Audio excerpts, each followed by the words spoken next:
പ്രിയ സുഹൃത്തും പണ്ഡിതനും പ്രഭാഷകനും കവിയും ഒരുമ മാസികയുടെ പത്രാധിപരും ഒരുമ പബ്ലിക്കേഷൻസിൻ്റെ മുതലാളിയുമായ ശ്രീ സുധാകരൻ ചന്ദവിളയുടെ 3 പുസ്തകങ്ങൾ.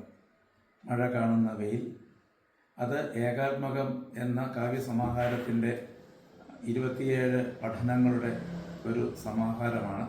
ആ സമാഹാരത്തിൽ ഞാനും എൻ്റെ പ്രിയ സുഹൃത്തുക്കളായ ഷൈജു എസ് ജെ കുന്നിൽ, ശ്രീ ജയൻ പോത്തങ്കോട്, ശ്രീ അനിൽ ആർ മധു, ശ്രീമതി സൂര്യ സരസ്വതി തുടങ്ങി ഒട്ടേറെ പ്രമുഖർ അണിനിരക്കുന്ന മഴ കാണുന്ന വെയിൽ, അതിനു പുറമെ ഏകാത്മകം എന്ന കാവ്യസമാഹാരത്തിൻ്റെ 2ാം പതിപ്പ്, ഏറ്റവും പുതിയ കവിതാ സമാഹാരം കടൽ കൊത്തിയ ശില്പങ്ങൾ, ഇങ്ങനെ 3 പുസ്തകങ്ങളുടെ പ്രകാശനം ശ്രീകാര്യത്തുള്ള അമ്മ മലയാളം സാഹിത്യവേദിയിൽ വെച്ച് വരുന്ന ഡിസംബർ 21 ഞായറാഴ്ച 4 മണിക്ക് നടക്കുകയാണ്.